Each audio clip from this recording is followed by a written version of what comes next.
প্ৰাঞ্জল আপোনাৰ কাষলৈ আহিছো আৰু সমগ্ৰ বিষয়টোত যেহেতু দেখা পোৱা গৈছে যে লজ্জাজনকভাৱে আৰক্ষী আসলতে ব্যৰ্থ হৈছে সেই লোকসকলক সুৰক্ষা প্ৰদান কৰা যাৰ পৰিপ্ৰেক্ষিতত ৰাইজ এতিয়া নিজে ওলাই আহি নিশা পহৰাৰ ব্যৱস্থা কৰিবলগীয়া হৈছে ইভা চাওক যে শূন্যত গদা ঘূৰাইছে নগাঁও আৰক্ষীয়ে অপৰাধীৰ ক্ষেত্ৰত শূন্য সহনশীলতা যি নীতি গ্ৰহণ কৰিব লাগে আৰু অসম আৰক্ষীয়ে কিন্তু তাৰ বিপৰীতে শূন্যত গদা ঘূৰাইছে অপৰাধী তেওঁলোকে কৰায়ত্ব কৰিবলৈ কিন্তু সক্ষম হোৱা নাই অপৰাধী এই যিটো স্প্ৰে গেং চাৰিটাকৈ স্প্ৰে গেঙৰ সদস্যক গ্ৰেপ্তাৰ কৰিয়ে তেওঁলোকে বাবা লৈছে তাৰ পিছত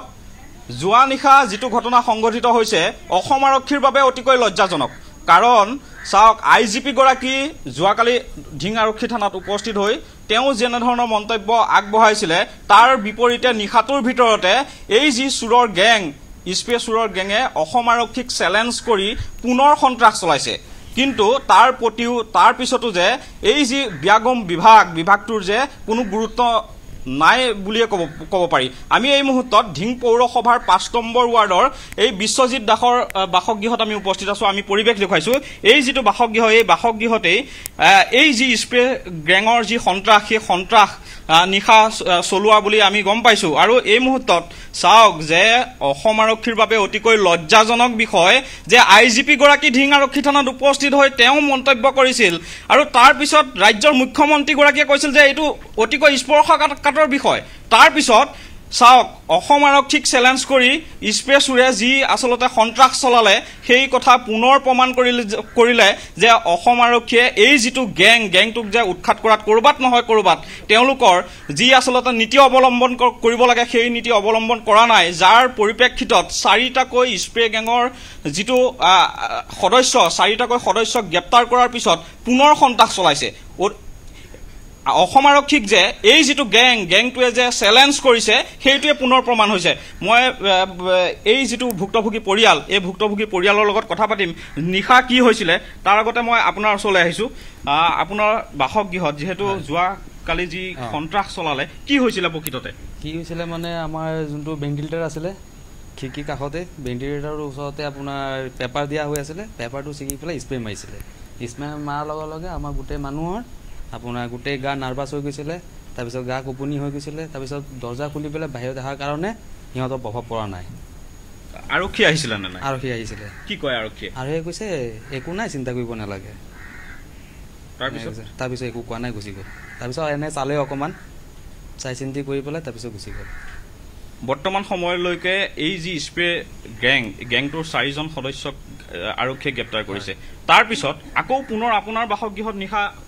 এনেধৰণৰ ঘটনা ঘটিছে কাইলৈ 12:30 বজাত মোৰ ঘৰতে হৈছিলে কি ক'ব কি ক'ম আৰু ঢিংবাহী ৰাইজক আমাৰ নিৰাপত্তা লাগে বাছ মোৰ এইটোৱেই কথা চাওক এইসকল তেওঁলোক খাটি খোৱা লোক আৰু তেওঁলোকে দিনৰ যি কাম বন কৰাৰ পিছত নিশা তেওঁলোকে উজাগৰে থাকিবলগীয়া পৰিৱেশৰ সৃষ্টি হৈছে আৰু বিশেষকৈ মহিলাসকল বৰ্তমান সময়ত মহিলাসকলৰ বিপদ আহিছে কাৰণ ঢিং আৰক্ষীয়ে মহিলাসকলক যে নিৰাপত্তা দিয়াত যে ব্যৰ্থ হৈছে সেই ছবিখন পুনৰ দেখিবলৈ পোৱা গৈছে কাৰণ চাওক নিশা হ'লেই আৰক্ষীৰ যি কৰ্মকাণ্ড আৰক্ষীয়ে পেট্ৰলিঙৰ ব্যৱস্থা কৰিব লাগিছিলে কিন্তু পেট্ৰলিঙৰ ব্যৱস্থা নামতহে পেট্ৰলিঙৰ ব্যৱস্থা আছে কিন্তু কামত সেয়া ফলপ্ৰসূ হৈ উঠা নাই মই আপোনাৰ ওচৰলৈ আহিছোঁ এই যি ঘটনা সংঘটিত হৈছে আপোনাৰ বাসগৃহত কি ক'ম আৰু এইটো ঢিংবাহী কোনো নিৰাপত্তাই নাই সিদিনাখন বোলে 4জনক ধৰিলে ধৰাৰ পিছতো আকৌ কাইলৈ কেনেকৈ আহিল স্প্ৰে মানুহ আকৌ কাইলৈ লাকলাঙীয়া গাঁৱত বোলে এজন ধৰিছে তেৰিয়াপতি বোলে এই শিল্পীনগৰ বুলি কয় ষ্টেচনৰ সেইটো চাইডে তাত বোলে 2জন ধৰিছে এই 2জন কি স্প্ৰে মাৰা হেৰি নে অইন কিবা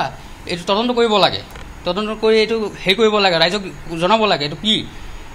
সেই 4জনে আচল নে কি এই আৰু আছে গেঙত আমাৰ নিৰাপত্তা লাগে ঢিংবাহী এনেকৈ হ'লে কেনেকৈ হ'ব ৰাতি শুব নোৱাৰি চকুৰো লাগিলে স্প্ৰে মাৰিব কেনেকৈ থাকিম আমি গোটেই দিনটো কাম কৰি আহি ৰাতি ভাগৰ লাগে শুব লাগিবই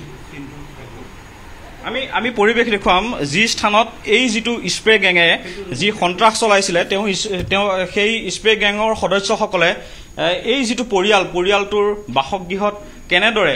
তেওঁলোকে স্প্ৰে কৰিছিলে আমি পৰিৱেশ দেখুৱাইছোঁ এই যিটো ভেন্টিলেটৰ দেখিছে এই ভেন্টিলেটৰে এই যিটো পৰিয়ালটোক নিশা তেওঁলোকে স্প্ৰে কৰিছিলে আৰু স্প্ৰে কৰাৰ পিছত এই যি প্ৰভাৱ তেওঁলোকে ইতিমধ্যে আমাৰ কেমেৰাৰ সন্মুখত কৈছে যে কেনেধৰণৰ প্ৰভাৱ হয় স্প্ৰে কৰাৰ পিছত যিহেতু মহিলাসকল আছে বৰ্তমান সময়ত ঢিঙৰ মহিলাসকল সুৰক্ষিত নহয় বুলি সকলোৱে প্ৰশ্ন উত্থাপিত কৰিছে অসম আৰক্ষীয়ে আপোনালোকক নিৰাপত্তা দিয়াত কৰবাত নহয় কৰবাত তেওঁলোকে যে ব্যৰ্থ হৈছে সেই অনুভৱ আপোনালোকৰ এতিয়া আমাকতো সুৰক্ষা লাগে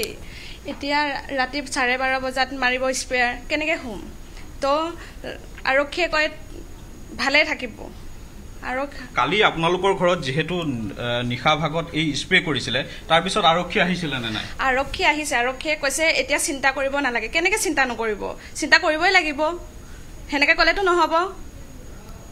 তেওঁলোকৰ ডিউটি পালন কৰিব লাগিব চাওক নিশা এই যিটো ঘটনা সংঘটিত হৈছে এই ঘটনাই অকল আমি যিটো বাসগৃহত উপস্থিত আছো এইটোৱে ঘটনা সংঘটিত হোৱা নাই নিশা তিনটাকৈ স্থানত কিন্তু স্পেচুৰে সন্ত্ৰাস চলাইছে তাৰ পিছতো অসম আৰক্ষীয়ে 4টাকৈ স্পেচুৰৰ গেঙক গ্ৰেপ্তাৰ কৰি তেওঁলোকে বাহ লৈছে চাওক যে 4টাকৈ চুৰক গ্ৰেপ্তাৰ কৰি তেওঁলোকে বাহ লৈছে এয়াই নেকি অসম আৰক্ষীৰ কৰ্মকাণ্ড এই যি ঢিং অঞ্চলত ধাৰাবাহিকভাৱে চুৰিকাণ্ড সংঘটিত হৈ আছে ৰাজ্যৰ মুখ্যমন্ত্ৰীগৰাকীয়ে স্পৰ্শকাতৰ বুলি কৈছে তাৰ পিছত আৰক্ষীৰ যি তুলুঙা মন্তব্য ইতিমধ্যে মহিলাগৰাকীয়ে কৈছে যে এতিয়া চিন্তাৰ কোনো কাৰণ নাই ঢিং আৰক্ষী থানাৰ বৰ্তমানৰ যিগৰাকী নৱনিযুক্ত ভাৰপ্ৰাপ্ত বিষয়া তেওঁ আহি এনেদৰে মন্তব্য আগবঢ়াইছে এয়াই নেকি আৰক্ষীৰ মন্তব্য এনেধৰণৰ মন্তব্যই কিন্তু ঢিংবাসী ৰাইজক আশ্বস্ত কৰিব পৰা নাই ঢিংবাসী ৰাইজ কিন্তু অধিক বৰ্তমান সময়ত উত্তেজিত হোৱা পৰিলক্ষিত হৈছে কাৰণ চাওক ধাৰাবাহিকভাৱে চুৰিকাণ্ড সংঘটিত হৈ আছে স্পেচুৰে ধাৰাবাহিকভাৱে চুৰিকাণ্ড সংঘটিত কৰিছে আইজিপি গৰাকী আহিছে আৰু আৰক্ষী অধীক্ষক গৰাকীয়ে যেনেধৰণৰ মন্তব্য কৰিছে যে চাওক ঢিঙত মাত্ৰ 4টাকৈ স্পেচুৰৰ ঘটনা সংঘটিত হোৱা বুলি আৰক্ষী অধীক্ষক গৰাকীয়ে কৈছে আৰু 4টা ঘটনাহে আৰক্ষী থানাত গোচৰ ৰুজু হৈছে আৰু ৰাইজে যিটো অভিযোগ উত্থাপিত কৰিছে যে আৰক্ষী থানালৈ গৈও তেওঁলোকে সুফল নাপায় আৰক্ষীয়ে দুৰ্ব্যৱহাৰ কৰে আৰু তাৰ পিছত আৰক্ষীৰ নাকৰ তলত যে এনেধৰণৰ ঘটনা সংঘটিত হৈছে নগাঁও আৰক্ষীয়ে কি কৰিছে নগাঁও আৰক্ষী অধীক্ষক গৰাকীয়ে কি কৰিছে এই প্ৰশ্ন কিন্তু প্ৰতিজন ঢিংবাসী ৰাইজে এতিয়া উত্থাপিত কৰিছে নগাঁও আৰক্ষী অধীক্ষক গৰাকীয়ে নিৰাপত্তা দিয়াত কৰবাত নহয় কৰবাত তেওঁ ব্যৰ্থ হৈছে নেকি সেই প্ৰশ্ন কিন্তু প্ৰতিজন লোকে এতিয়া কৰিব মই আপোনাৰ ওচৰলৈ আহিছো মোক 27 দিন হৈছে ছোৱালী হৈছে তাৰ কি হ'লহেঁতেন আমিতো কিবা এটা হৈ বাচি গ'লোহেঁতেন তাৰ কিবা কি হ'লহেঁতেন তাক কেনেকৈ বচাব পাৰিলোহেঁতেন কাইলৈ কেনেকৈ থাকিব কওক একমাহো হোৱা নাই হয় আমি চাওক যে 27 দিনত ভৰি দিছে এই যিটো দেৱশিশু এই যিটো স্প্ৰে চুৰে যিটো কাণ্ড যোৱা নিশা সংঘটিত কৰিলে এই যিটো পৰিয়ালটো সজাগ হোৱাৰ বাবে তেওঁলোক বাছিল কিন্তু এই যিটো পৰিয়ালৰ লগত যিটো ঘটনা সংঘটিত হ'বলৈ গৈছিলে অতিকৈ ভয়ংকৰ ঘটনা হ'ল হয় আৰু আৰক্ষীয়ে তাৰ পিছতো শূন্যত গদা ঘূৰাই আছে তেওঁলোকে চুৰৰ যিটো অভিযান যিটো গেং উৎখাত কৰিব লাগিছিলে যি 4টাকৈ স্প্ৰে গেঙৰ সদস্যক গ্ৰেপ্তাৰ কৰিছে ইয়ালৈ কিন্তু ঢিংবাসী ৰাইজে এতিয়া প্ৰশ্ন উত্থাপিত কৰিছে এই যিটো যি 4টা এই সমগ্ৰ ঘটনা সংঘটিত হোৱাৰ পিছত 4টাকৈ যি স্প্ৰে চুৰক গ্ৰেপ্তাৰ কৰিছে এই 4টা চুৰ স্প্ৰে গেঙৰ সদস্য হয় নে নহয় তাক লৈও কিন্তু সন্দেহ উপজিছে ৰাইজৰ কাৰণ যদি সেই 4টা স্প্ৰে গেঙৰে সদস্য হয় তেনেহলে নিশা ক'ৰ পৰা আহিল নিশা যিটো গেং আহিল ক'ৰ পৰা আহিল এই প্ৰশ্ন কিন্তু এতিয়া অসম আৰক্ষীয়ে উত্তৰ দিব লাগে কাৰণ ঢিংবাসী ৰাইজে নিৰাপত্তাহীনতাত ভুগিছে আৰু ঢিঙৰ ৰাইজৰ লগত সংঘটিত হোৱা ঘটনাৰ পিছত তেওঁলোক সাৰ পায় তেওঁলোক আহি পেলাই তেওঁলোকে যেনেধৰণৰ ব্যৱস্থা ল'ব লাগে তেনেধৰণৰ ব্যৱস্থা নলয় তাৰ বিপৰীতে তেওঁলোকে তুলুঙা মন্তব্য দিয়ে হয় যাক লৈ ঢিংবাসী ৰাইজ কিন্তু অধিক উত্তেজিত হৈ পৰিছে হয় প্ৰাঞ্জল আমি এই মুহূৰ্তত আপোনাক ধন্যবাদ জনাইছো আমি পৰৱৰ্তী সময়ত পুনৰ আপোনাৰ কাষলৈ যাম আৰু এটাই বিচাৰিম অতি সোনকালে যাতে এই গেং আৰক্ষীৰ জালত পৰে কাৰণ